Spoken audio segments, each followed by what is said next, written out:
प्रश्न गुरुदेव। हाँ जी सुनाई पड़ रहा है गुरुदेव। ओके। सर्वप्रथम मेरे गुरुपाद पद्म नित्य लीला प्रविष्टम विष्णुपाद अष्टोत्तर सचिमाद भक्ति वेदांत शिल भवन गुरु श्री महाराज एवं नित्य लीला प्रविष्टम विष्णुपाद अष्टोत्तर सचिमाद भक्ति वेदांत शिल नारायण गुरु श्री महाराज जी का भाई चरण कमलों में अनंत कोटि साष्टांग दंडवत ज्ञापन करता हूँ। तत्पश्चात नित्य लीला प्रविष्टम विष्णुपाद अष्टोत्तर सचिमाद भक्ति वेदांत शिल भवन गुरु श्री महाराज भक्ति वेदांत शिल साई महाराज एवं समस्त वैष्णव वैष्णवी के चरण कमलों में मेरा यथायथ दंडवत प्रणाम स्वीकार हो। गतकल जयदेव गोस्वामी पाद की तिरुभाव तिथि था। उस प्रसंग में थोड़ा मैं यहाँ पर भी इंग्लिश में कुछ लेक्चर दिया था। उसी कथा को जो है आप लोग के निकट मैं प्रस्तुत करता हूँ। ये जयदेव गोस्वामी पाद के जीवन चरित्र में एक विशेष वैशिष्ट और अनूठा के महत्व हम लोग दर्शन करते हैं। महाप्रभु की जीवन चरित्र के जब हम दो भाग में विभाजित करते हैं, महाप्रभु के जीवन चरित्र को जब हम दो भाग में विभाजित करते हैं, एक कहा जाता है प्राक्तन चैतन्य युग और एक है होता है एक जितने भी गौड़ीय वैष्णव जितने भी वैष्णव लोग संसार में प्रकट हुए थे, उस वैष्णवी लोग सारे अपने अपने भाव माधुर्य के अनुसार राधा गोविंद के माधुर्य लीलाओं के उन्होंने प्रकाशित किया है।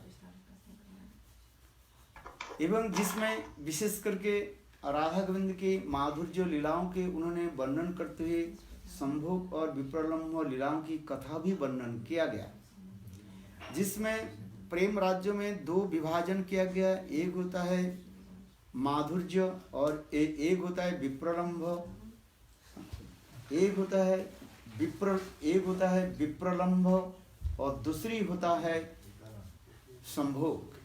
यही संभोग और विप्रलम्भ यानी मिलन और विरह, ये दोनों ही को लेकर के प्रेम राज्य गढ़े हुए हैं।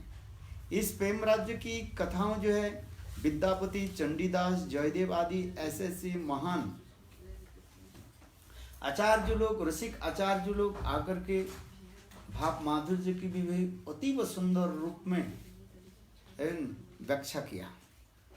और इसके पश्चात महाप्रभु की जब आविर्भाव हुए, जिसको हम कहा जाते हैं चैतन्य युग, चैतन्य युग यानी महाप्रभु के आविर्भाव से लेकर के अभी तक जितने रसिक आचार्य वैष्णव लोग हुए हैं, वह समस्त वैष्णव लोग भी राधा गोविंद की लीला माधुर्य की भी अत्यंत सुंदर सुचारू रूप में व्याख्या आदि किया गया, जिसमें विरह और मिलनात्मक लीलाओं की भी उन्होंने वर्णन किया गया।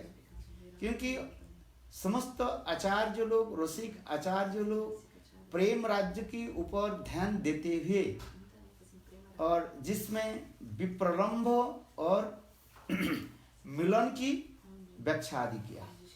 इसलिए चैतन्य महाप्रभु के परवर्ती काल में जितने भी आचार्य लोग हुए हैं, वह सभी लोग महाप्रभु की विचारधारा के ऊपर अधिक ध्यान देते हुए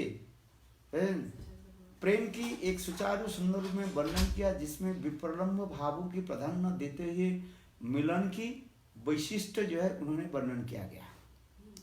अर्थात जिससे रूप गोस्वामी पाद महाप्रभु की समसामयिक महाप्रभु के समय काल में जितने भी वैष्णव लोग हुए हैं, रूप गोस्वामी पाद, सनातन गोस्वामी पाद, जीव गोस्वामी पाद, रघुनाथ दास गोस्वामी आदि जितने भी रसिक आचार्य लोग हुए हैं, इसको कहा जाए चैतन्य महाप्रभु की समसामयिक कहा जाता है। इसके पश्चात चैतन्य महाप्रभु अंतर्ध्यान होने के पश्चात जितने भी रसिक आचार्य हुए हैं, जैसे नरोत्तम श्यामानंद श्रीनिवास आचार्य आदि, ये समस्त महाप्रभु के नित्य परिकर होते हुए पर भी इन लोग की कहा जाता है प्राग चैतन्य युग की रसिक आचार्य कहा गया। अर्थात यदि हम विचार करके देखें तो महाप्रभु की माधुर्य रस माधुर्य तीन भाग में विभाजित किया गया। एक होता है प्राक चैतन्य युग, चैतन्य महाप्रभु के पूर्व जितने भी रसिक आचार्य हुए हैं, विद्यापति, चंडीदास आदि, ये समस्त जो है, और जयदेव आदि, ये समस्त जो है चैतन्य महाप्रभु के पूर्व आचार्य कहा जाता है। और फिर महाप्रभु के समसामयिक अर्थात महाप्रभु के प्रकट लीला आदि में जितने भी आचार्य रसिक आचार्य हुए हैं, उसमें विशेष करके रूप गोस्वामी पाद, सनातन गोस्वामी पाद, जीव गोस्वामी पाद, रघुनाथ दास गोस्वामी पाद की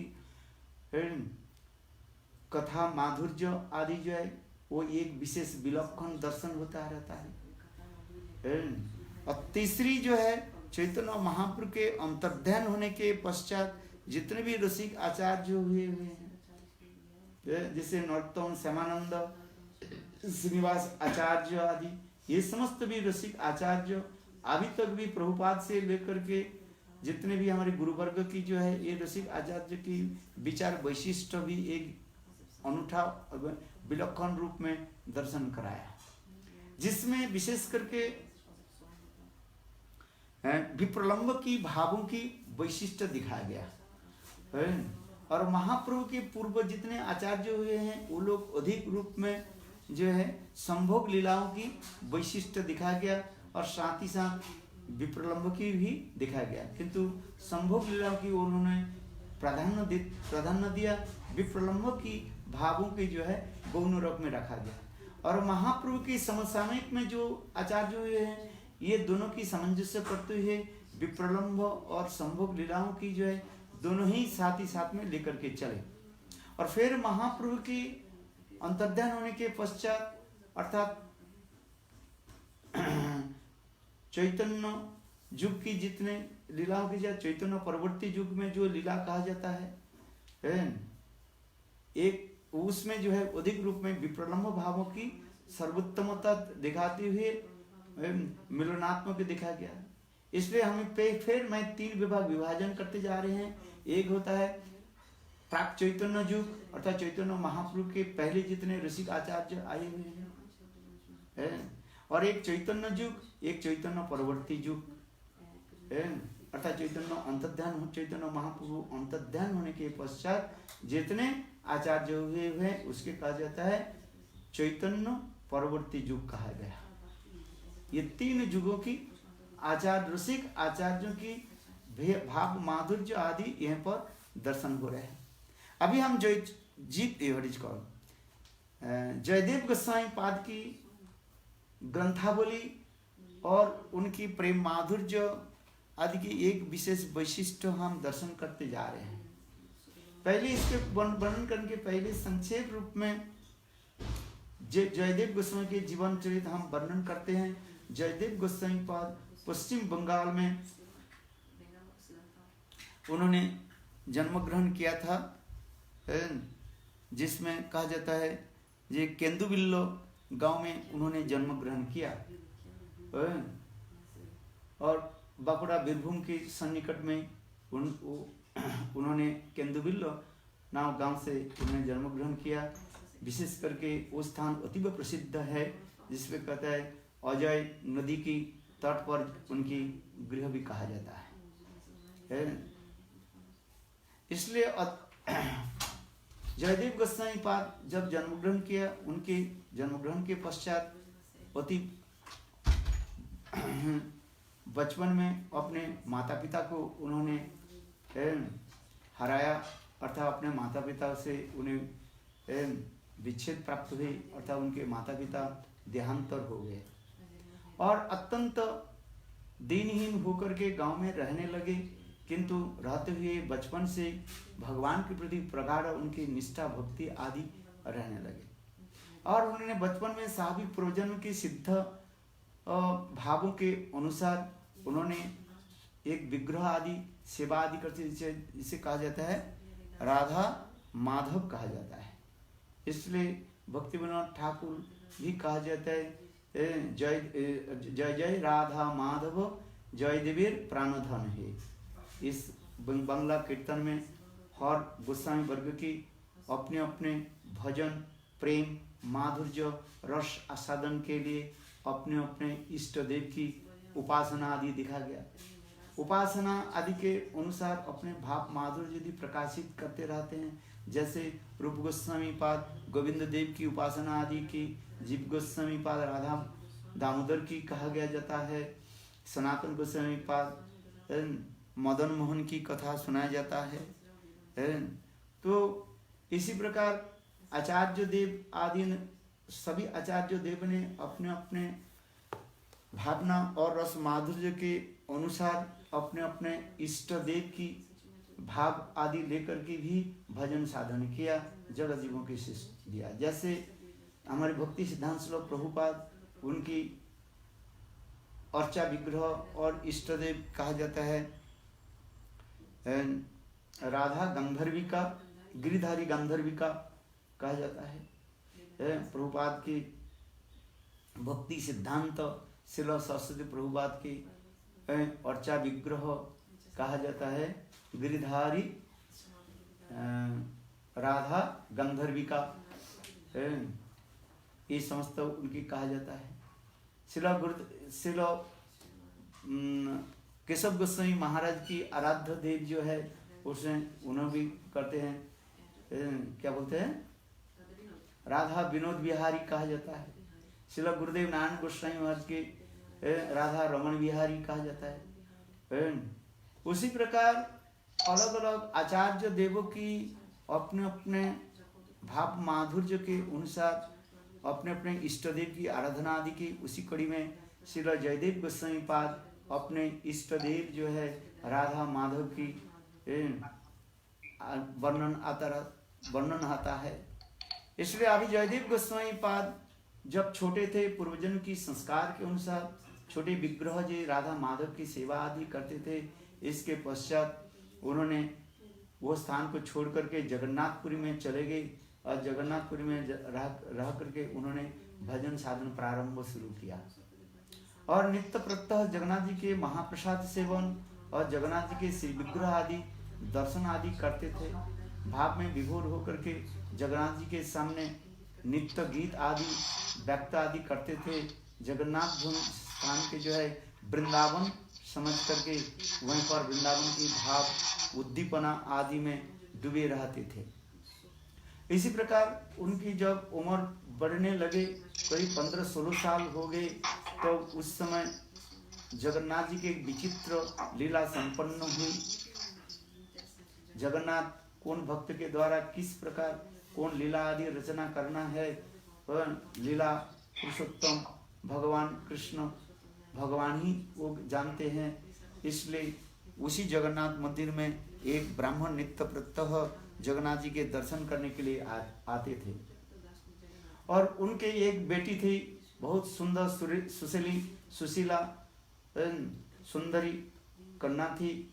और जब वो विवाह की योग्य हुई तो जगन्नाथ देव के निकट वो ब्राह्मण प्रार्थना करने लगे, या हमारी पुत्री के योग्य वर की आप व्यवस्था करें। जगन्नाथ जी भी साक्षात रूप में ब्राह्मण की कहने लिए ठीक है, मैं ही व्यवस्था करता हूँ। जब इस प्रकार होने लगे और वो ब्राह्मण अपने पुत्री पद्मावती के जो है विवाह की जब वार्तालाप करने लगे, विचार करने लगे, पद्मावती कहने लगे मैं तो विवाह कर चुकी हूँ। ब्राह्मण इस कथा को सुन करके, अर्थात पद्मावती देवी के पिताजी इस कथा को सुनकर चौंक उठे। बोले तुम विवाह कर लिया? कैसे विवाह कर लिया? छोटी बच्ची 12-14 साल की लड़की है, कहने लगे मैंने विवाह कर ली। बोले किससे विवाह कर लिया? कौन सा लड़की के साथ तूने विवाह कर लिया? मैं तो मैंने तो विवाह तो नहीं कराया, हम ब्राह्मण है, ब्राह्मण के धर्म है, तुम्हें विवाह कराना है। बोले नहीं मैंने विवाह कर लिया। बोले किससे तुम विवाह की? बोले मैं जगन्नाथ, साक्षात जगन्नाथ जी को मैं साथ विवाह कर लिया। एक ही पति होता है, जगतपति जगन्नाथ कहा जाता है। छोटी बच्ची इतने सुंदर पिताजी के सुंदर सुरीली सर से उत्तर दिया, उनके पिता तो सुन करके गदगद हो गए, जी हमारी बेटी जो है जगन्नाथ जी के साथ विवाह आदि कर लिया। बहुत अच्छी बात। जगत गुरु जगत पिता स्वयं ब्रह्मा जी का जगन्नाथ जी के साथ विवाह किया, तो इससे और क्या अधिक हो सकता है। इसलिए वो बच्ची भी पद्मावती देवी अपने बाएं हाथ में जो है एक सदा सर्वदा जो है लाल डोरा जो है धागा जो है पहन करके रखती थी। उसी की विवाह के प्रतीक मान करके अर्थात यानी जगन्नाथ जी के साथ विवाह हो गई इस मान करके उस लाल कलेवा को जो है वो बंद करके रखती थी। किंतु समाज के लोग थोड़ी मानने वाले हैं, समाज के लोग बार बार उनकी पिता को जो है तंग करने लगे, तुम्हारी बेटी तो बड़ी हो गई और तुम्हारी बेटी के क्यों नहीं शादी नहीं कराते हो। समाज के लोग बार बार उसके तंग करने लगे, छेड़ने लगे। तो ब्राह्मण क्या करे, अर्थात पद्मावती के पिताजी फिर पुनः जगन्नाथ जी के निकट आकर के प्रार्थना करने लगे, हे प्रभु समाज के लिए आपने हम व्यवस्था कीजिए, हम हमारी बेटी के विवाह की कोई व्यवस्था करें। उस समय स्वयं जगन्नाथ जी भी कहने लगे, देखो तुम्हारी बेटी नहीं है, ये तो मेरा ही है, ये तुम्हारी बेटी जो है साक्षात मेरा लक्ष्मी के अंश है। ये कोई साधारण लड़की नहीं है, ये साक्षात भगवती स्वरूप है। इसलिए और मैं ही मानो उनके पिता हूँ, मैं ही तुम्हारी बेटी के विवाह के लिए मैं ही व्यवस्था करता हूँ। स्वयं जगन्नाथ जगतपति जगन्नाथ स्वयं पद्मावती के पिता के स्वरूप में कन्या माने कन्या के विवाह आदि अपने पुत्र यानी कन्या को विवाह आदि करने के लिए वर ढूंढने लगे। और स्वयं जगन्नाथ कहने लगे, देखो ब्राह्मण काल प्रातः काल में तुम्हारे आने के पहले सर्वप्रथम जो मेरा विग्रह दर्शन करेगा अर्थात मेरा दरवाजा खुलने के साथ ही साथ जो आ करके मेरे दर्शन करेगा वही तुम्हारे पुत्र यानी कन्या की पति बनेगा। ब्राह्मण प्रातः काल में आगे देखा, मंदिर सन्नाटा था, कोई व्यक्ति भी आए नहीं है। देखा क्या, एक दिन ही बालक डोर कोपिन पहन करके बैठे हुए हैं और भगवत नाम जप कर रहे हैं, कभी आनंद में नृत्य आदि कर रहे हैं, कभी आंखों से आंसू प्रवाहित करते हुए जगन्नाथ जी के नाम यानी राधा माधव के नाम लेकर के वृंदावन की मधुरिमा को स्मरण करते हुए नृत्य गीत आदि कर रहे हैं। इसके पश्चात ब्राह्मण उनके परिचय लिया गया और वो कहने लगे, दे मेरा नाम है जयदेव, मेरा जन्म तो बंगाल में हुई केंदुबिल्लू गांव में, और मैं बचपन से ही मेरे माता पिता को मैंने हराया और माता पिता चले जाने के पश्चात मैं इस जगन्नाथपुरी में आकर के मेरे जीवन के जो है जगन्नाथ जी की सेवा में मैं समर्पित कर दिया और मैं अत्यंत दीनहीन होकर मैं ये रहता हूँ। इस कथा को सुन करके ब्राह्मण के हृदय गदगद हो गया, आंखों से आंसू प्रवाहित होने लगे। ब्राह्मण ने कहा, जगन्नाथ जी ने मुझे आदेश दिया मेरी पुत्री पद्मावती के साथ तुम विवाह करो। जयदेव कहने लगे, विवाह ये तो मैं कभी जीवन में सोचे भी नहीं है, मैं तो विवाह नहीं कर सकते, क्योंकि मैंने प्रतिज्ञा कर लिया ये जीवन मैं जगन्नाथ जी की सेवा में यानी भगवत सेवा में समर्पित किया। मैं तो मेरे पास तो कुछ पैसा भी नहीं रखा है। जयदेव गोस्वामी पाद उस समय ब्राह्मण के यानी पद्मावती के पिताजी के जो है कहने लगे, तुम्हारी पुत्री को मैं पत्नी के रूप में स्वीकार नहीं कर सकते, इनकार कर दिया। इस कथा सुनकर के पुनः ब्राह्मण जगन्नाथ जी के निकट प्रार्थना करने लगे, प्रभु आपने तो मुझे साक्षात आदेश दिया यही बालक मेरे बेटी के पति बनेगा, किंतु ये बालक तो बिल्कुल जो है सन्यासी जैसे लग रहे हैं और वो हमारे पति के एक पत्नी कन्या के साथ विवाह करना नहीं चाहते। इस कथा को सुन करके जगन्नाथ जी कहने लगे, देखो तुम चिंता मत करो, जब तुम्हारी बेटी नहीं है मैं तुम्हारी बेटी को अपना बेटी रूप में मना लिया, ये दायित्व मेरे ऊपर है, ये दायित्व तो मेरे ऊपर छोड़ दो। ऐसे करके जगन्नाथ देव और वो ब्राह्मण की सपनों से जो है अंतर्ध्यान हो गए। अंतर्ध्यान होने के पश्चात स्वयं जगन्नाथ देव जयदेव के निकट प्रकट होकर के कहने लगे, जयदेव तू मेरा एक आदेश पालन करो। जयदेव कहने लगे, प्रभु आप मुझे जो आदेश दोगे आप तो मैं आपके आदेश की क्या मेरा अपने गर्दन यानी यह जो है प्राण को आपके चरण में नौछावर करने के लिए तैयार हूँ। आप जो मुझे आदेश दोगे वो मुझे स्वीकार होगा। ऐसे कहने पर जगन्नाथ देव जी हंस करके कहने लगे, देखो जयदेव, मेरे एक सुंदरी बेटी है, उस बेटी की तुम शादी करो। इस कथा को सुन करके जयदेव गोस्वामी पाद रोने लगे और रोते रोते कहने लगे, प्रभु मैं जीवन में तो आपके चरण में समर्पित किया, मैं सन्यासी के भांति आपके पास मैं रहना चाहता हूँ, आपकी सेवा करना चाहता हूँ। आप क्यों मुझे संसार में क्यों फंसाना चाहते हो? वेद पुराण उपनिषद भागवत में कहते हैं संसार एक अंधकूप है, स्त्री जाति एक माया के साक्षात रूप है, और उस माया की जाल में गोद में मुझे क्यों डाल रहे हो प्रभु? मेरे समझ में नहीं आ रहा है। इस कथा को सुन करके जगन्नाथ देव हंसते हुए कहने लगे, हे जयदेव तुम सुनो, मेरी बात सुनो ध्यान से।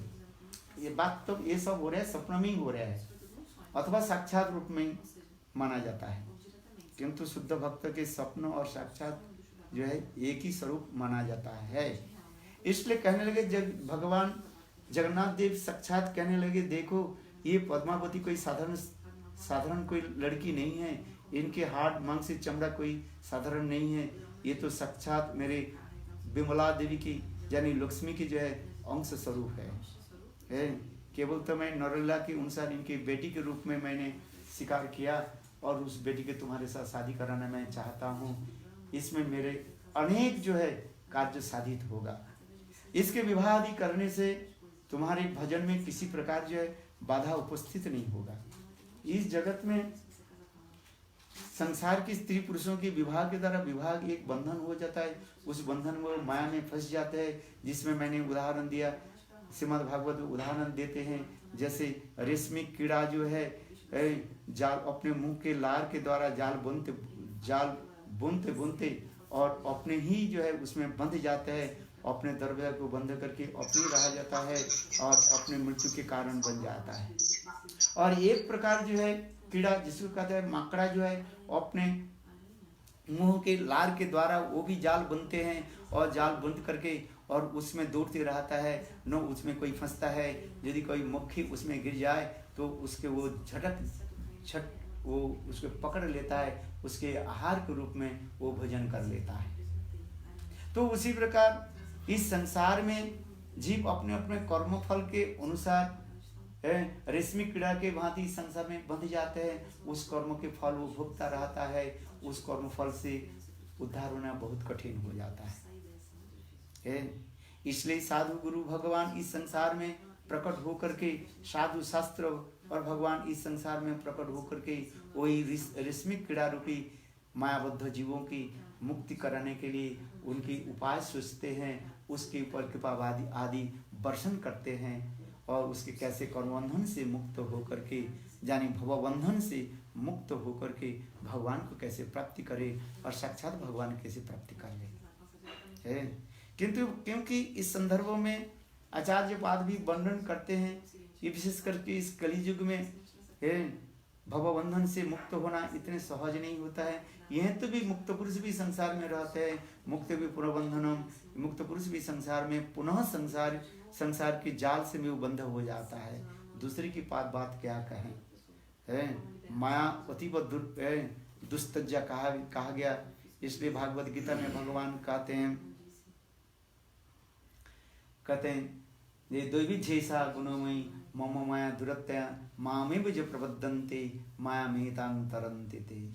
हे अर्जुन, मेरे दैवी माया जो अतीब जो है सक्षम है, अतीब सुदृढ़ है, उसकी लांग करके कहीं जाना, उसके जीत लेना इस किसी द्वारा संभव नहीं है। एवं केवल वही व्यक्ति उस माया की जो है लांग कर सकते हैं, पार कर सकते हैं, उसके जीत सकते हैं, जो संपूर्ण रूप से एकांतिक रूप में 1.8 completely surrender unto lotus feet, my lotus feet। जो कोई भक्त संपूर्ण रूप से भगवान गोविंद के चरण में समर्पित हो जाता है, तो वही व्यक्ति जो है भगवान की वो दैवी माया की जो है वो लांग सकते हैं अर्थात उसको जीत सकते हैं। इसलिए स्वयं भगवान इसी प्रकार शिक्षा देते हुए कहते हैं, विशेष करके कली युग में ना जानिए कलिर दोष निधि राजन जो एक अस्ति महान गुण। इस कली युग में तो और ना जानिए कितने कितने दोष के द्वारा जीव लपटी हुई है।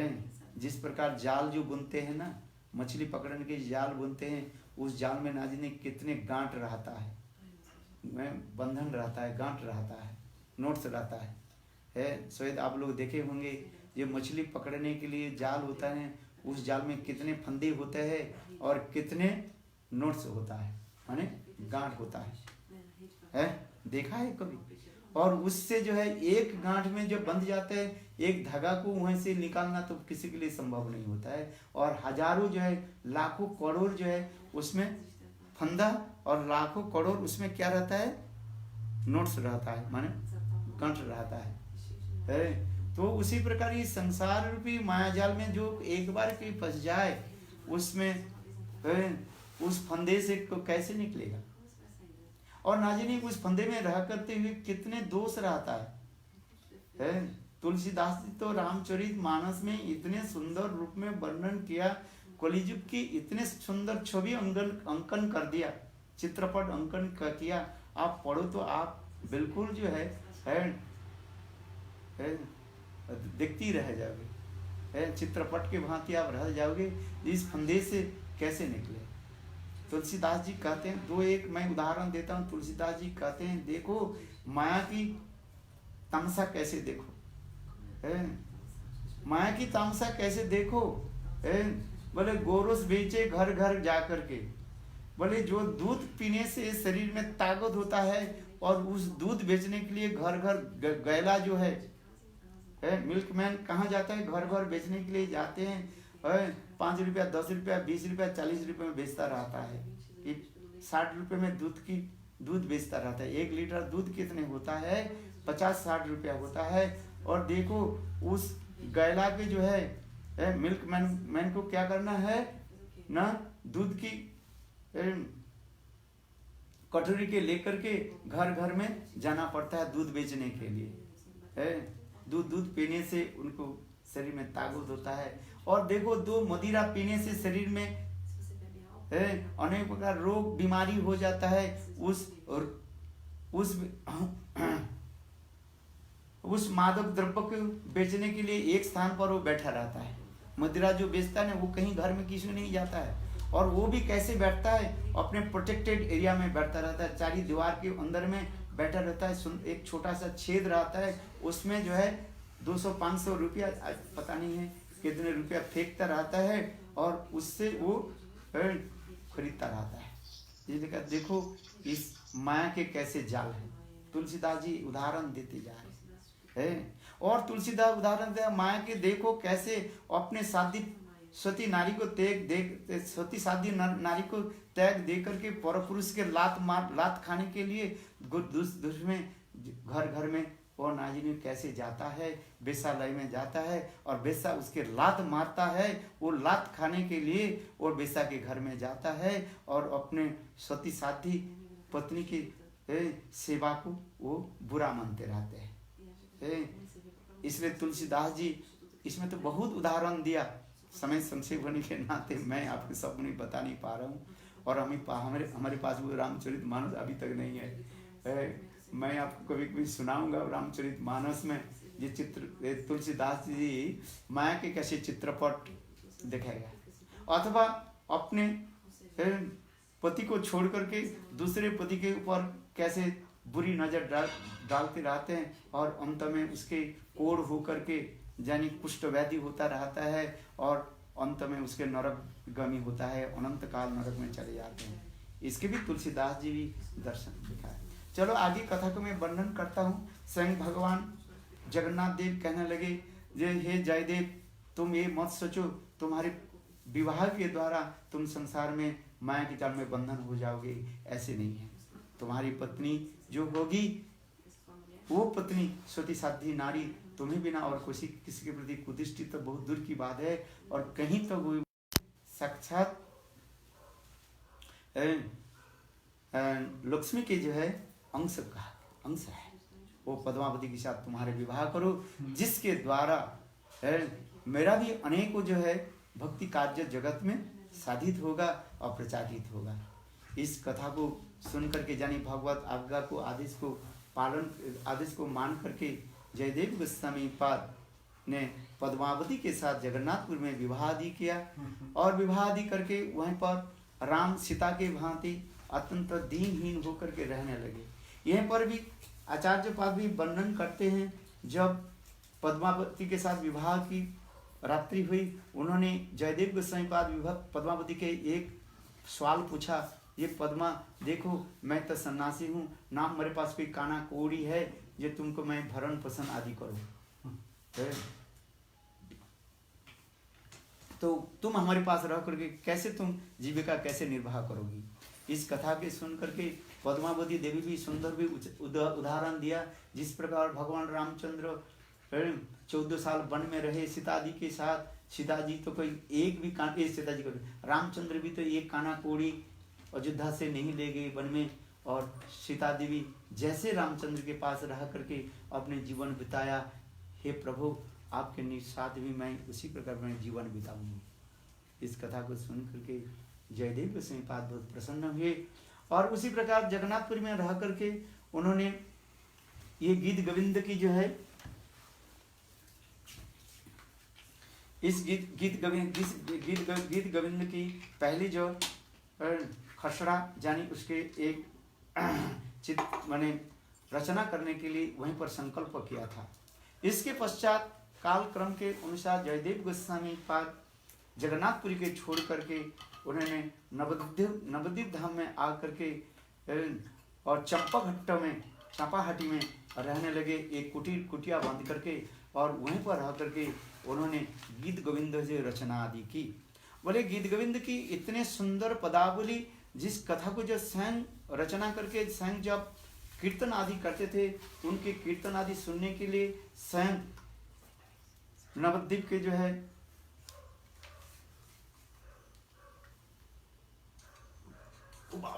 एक साथ में मिले भाई। You forgot stupid nonsense. Get more water. Wait, follow.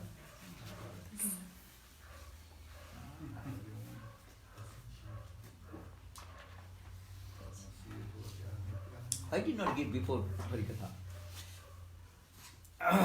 हाँ, yes, disconnected. What did I say? क्या बोला? हाँ, चंपाघट्ट में रह करके अपने कुटिया बंद करके रहने लगे, और कुटिया बंद करके वही गीत गोविंद के जो उन्होंने जो लिखते रहे, और उसी के जो है वो स्वयं भी कीर्तन भी करते थे। इतने सुंदर सरेली सुर से कीर्तन आदि करते थे, जिसकी कीर्तन आदि सुनने के लिए स्वयं लक्ष्मण सेन पधारे, और जयदेव गोस्वामी पाद कहने लगे मैं राजा की सुनाने के लिए एक ग्रंथ रचना नहीं किया कर रहा हूँ। उसमें राजा किंतु जयदेव गोस्वामी पाद की इस कीर्तन सुनने के लिए कभी कभी जो है राजवेश परित्याग करके साधारण भिखारी के रूप में आकर के वहीं पर सभा में बैठ करके और गीत गोविंद की कथा आदि कीर्तन आदि सुनते थे। इसके पश्चात जो है लक्ष्मण सेन बल्लाल सेन होगा उनकी पर बल्लाल दिखे ना, बल्लाल सेन लखन सेन के डायनेस्टी में बल्लाल सेन आए थे। तो बल्लाल सेन ने उन्होंने किया कि जयदेव गोस्वामी पाद के जो है जैसे वो जयदेव गोस्वामी पाद के उन्होंने सभा कवि के रूप में चयन किया, किंतु जयदेव गोस्वामी पाद और राजसभा में नहीं रहे। उन्होंने दीनहीन होकर के वहीं पर जानी चंपाघट्ट में रहने लगे, और अपने कुटिया में रह करके ही भजन साधना आदि करने लगे, अपने पत्नी के साथ और वैवाहिक जीवन जो है बिताने लगे। बोले यहाँ पर भी कथा आता है, जे स्वयं राधा जी भी उनकी भी कथा सुनने के लिए जयदेव की पत्नी पद्मावती के रूप धारण करके भी आती थी। यहीं पर जयदेव गोस्वामी के जीवन चरित्र में ऐसे लिखा गया, जयदेव गोस्वामी पाद स्वयं अपने कुटिया की जो ऊपर में छात को जो है उस समय जो छात घास भूसा के द्वारा बनाया जाता है, और भाप में विभोर होकर के और बना रहे थे, बांध रहे थे। और इस समय दोपहर हो गया, 12 बज गया। उसमें पद्मावती देवी अपने ठाकुर जी के बनाने के लिए, ठाकुर जी के रसोई बनाने के लिए चली गई। और स्वयं राधा जी जो है वहीं पर आकर के जयदेव गोस्वामी पाद के जो एक एक घास की टुकड़े जो है ऊपर उठाने लगे। और जयदेव गोस्वामी पाद भाव में विभोर होकर के और गीत गोविंद की एक एक श्लोक की कीर्तन करते हुए और करने लगे। भाव विभोर कौन देर है पता भी नहीं है। इतने करते करते 1-2 घंटे हो गया। जब पूरा हो गया, माने छत पूरा हो गया, जयदेव गोस्वामी नीचे उतर करके आए। कहने लगे, ये पद्मा अभी तो 2 तो बज गया और ठाकुर जी के लिए कुछ सेवा तो नहीं हुआ, रसोई तो नहीं बनाया। और उसमें पद्मावती देवी करने लगी, नहीं नहीं मैं तो 12 बजे में आ गई थी। बोले कौन ये सब घास जो ऊपर उठाया कौन?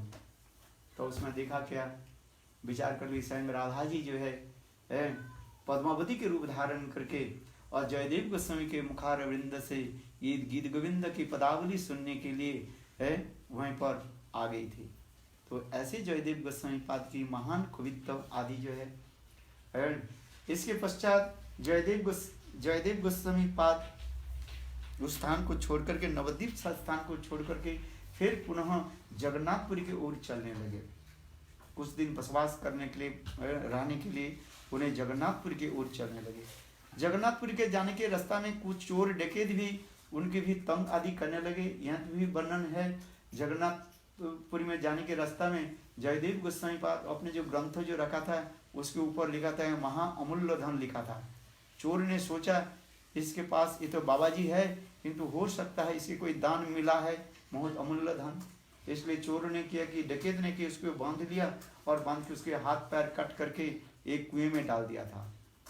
और जयदेव गोस्वामी पाद उसी कुएं में पड़े रहे। और भगवान ने किया कि उनके पुनः दिव्य दृष्टि दे करके उनको हाथ पैर को ठीक कर दिया। और चोर डकैत ने देखा उनके थैली में तो कुछ नहीं है, केवल ऐसी बस कुछ कागज जैसे बड़ा उस समय पे ग्रंथ लिखा जाता था, भोजपत्र जैसे है। जो चोर डकैत ने किया कि देखे इसमें कोई धन लिखा तो है महा अमूल्य धन, किंतु है क्या, थैला में क्या लिखा है, कुछ कागज जैसे भोजपत्र जैसे कुछ पड़ा हुआ है। चोर डकैत ने किया कि और उसको वहीं पर छोड़ करके चले गए। फिर जयदेव गोस्वामी पाद भगवान की अमोघ दृष्टि प्राप्त करके और उनके हाथ पैर जब ठीक हो गया और अपने सारे उस समस्त वस्तु के लेकर के जगन्नाथपुरी में पहुंचे। और जगन्नाथपुरी में जब पहुंचे तो जगन्नाथपुरी के राजा भी जो है जयदेव गोस्वामी पाद बहुत आदर सम्मान आदि करने लगे। किंतु राजा के पता था जयदेव एक निष्कपट और निर्धनी अत्यंत जो है सुंदर सरल स्वभाव थे। इसलिए स्वयं जगन्नाथपुरी के राजा जयदेव गोस्वामी पाद के भी सम्मान आदि करने लगे। और जयदेव गोस्वामी पाद वहीं पर रह करके भजन आदि करने लगे।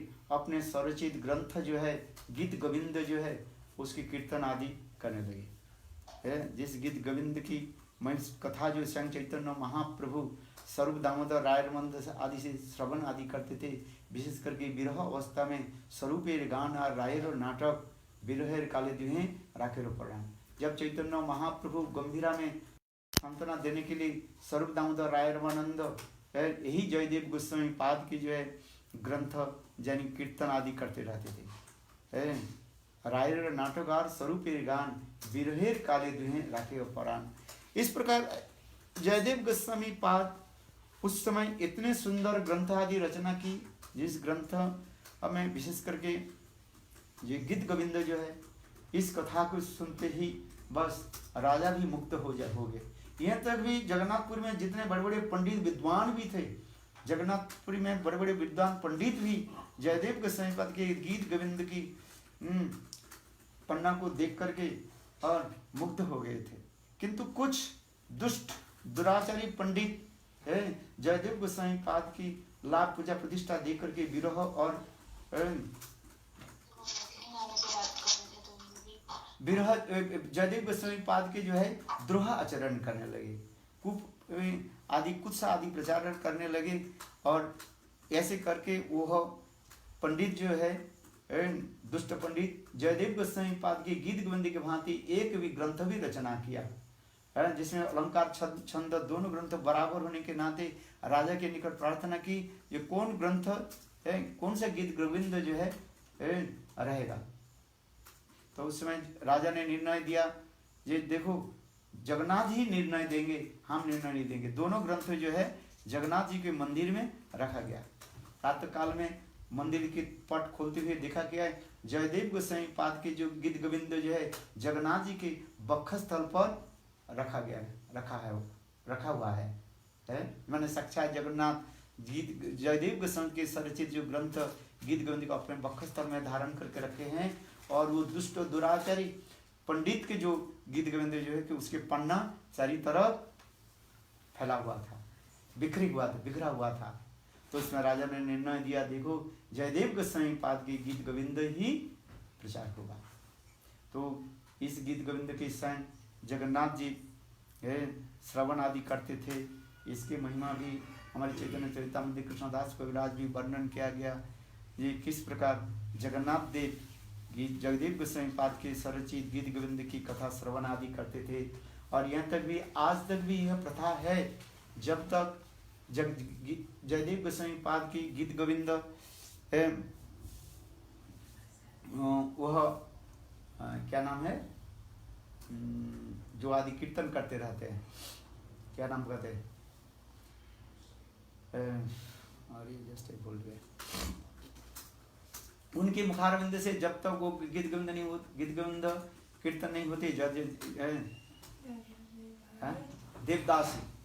देवदासी कहा जाता है। देवदासी उसी के कहा जाता है जिन लोगों ने जिस लड़कियां अपने जगन्नाथ जी के अपने पति मान करके जगन्नाथ जी मंदिर में रहती है और हाथ में एक डोर बना करके रखती है, ये मैं जगन्नाथ जी के जो है सहधर्मिणी हूँ, वो देवदासियां जो है उसके देवदासी कहा जाता है। वह देवदासी जो है अंग भंग नित्य गीत आदि करते हुए जयदेव गोस्वामी पाद के गीत गोविंद की जो है नित्य आदि कीर्तन करते रहते हैं। उस कीर्तन के सुनने के लिए स्वयं जगन्नाथ सारी रात जगे रहते हैं।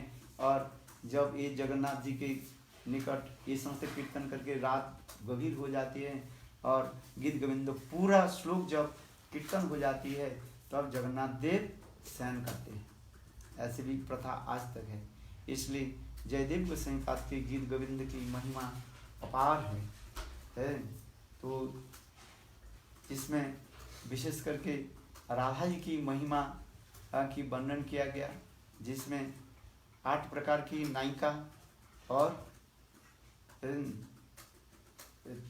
300 कितने प्रकार की नायिका होता है, 360 प्रकार की नायिका की कथा और विशेष करके अष्ट नायिका की भाव उसमें वर्णन है।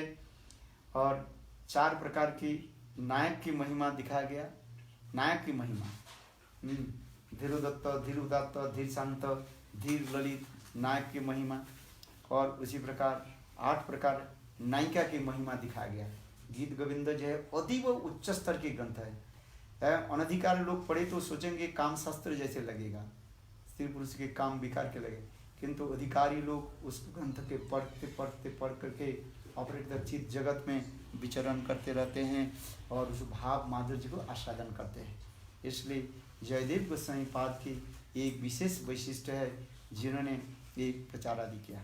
किंतु तथापि चैतन्य महाप्रभु के परवर्ती काल में जयदेव गोस्वामी पाद की से ग्रंथ की जो है अनेक टीकाकारों ने अनेक टीका आदि लिखा गया है। गुरुदेव भी इस ग्रंथ की भी सुंदर रूप में प्रकाशित किया, इंग्लिश में और हिंदी ग्रंथों में भी प्रकाशित हुआ। गीत गोविंद जो है इस ग्रंथ के अधिकारी लोग आस्वादन करते रहते हैं। गीत गोविंद की कथा जिसमें मंजरी भावों की विशेष वैशिष्ट भी गुरुदेव अपने भावों की व्याख्या किया दिया। इसलिए महाप्रभु की पहले जितने भी आचार्य हुए सुखी भाव की प्रकटन किया और चैतन्य महाप्रभु की परवर्ती काल में जितने आचार्य हुए हैं उसी कथा को जो है मंजरी भावों की विशेष वैशिष्ट दिखाया गया। मंजरी भाव की विशेष तात्पर्य है जिसमें राधा निष्ठा की वर्णन किया गया। वैकांतिकी राधा निष्ठा। निष्ठा 3 प्रकार की होता है। एक कृष्ण निष्ठा होता है जिसमें बिंदारिका धनिष्ठा ये लोग कहा जाता है कृष्ण निष्ठा सखी कहा जाता है, और ये दूसरी होता है उभय निष्ठा कहा जाता है। ललिता विशाखा आदि ये समस्त उभय निष्ठा कहा जाता है, दोनों की तरफ निष्ठा रखने वाले होते हैं। और तीसरी जो होता है ये कहा जाता है एकांतिकी राधा निष्ठा, जिसमें भावोल्लास रोती और मंजरी भावों की विशेष वैशिष्ट दिखाया गया। वही भाव निष्ठा आदि हमारे गुरुवर्ग विशेष करके रूप गोस्वामी पाद से लेकर के अभी तक जितने हमारे गुरुवर्ग की भाव जो है वो राधा निष्ठा यानी मंजरी भाव की विशेष वैशिष्ट दिखाया गया। ये समस्त वैशिष्ट आदि दिखाया गया। इसी ग्रंथ को अधिकारी जन आदर करें, अध्ययन करें, मनन करें और चिंतन करें, जिससे हम उस भाव माधुर्य का आस्वादन करें। वंशा कृपा सिंधु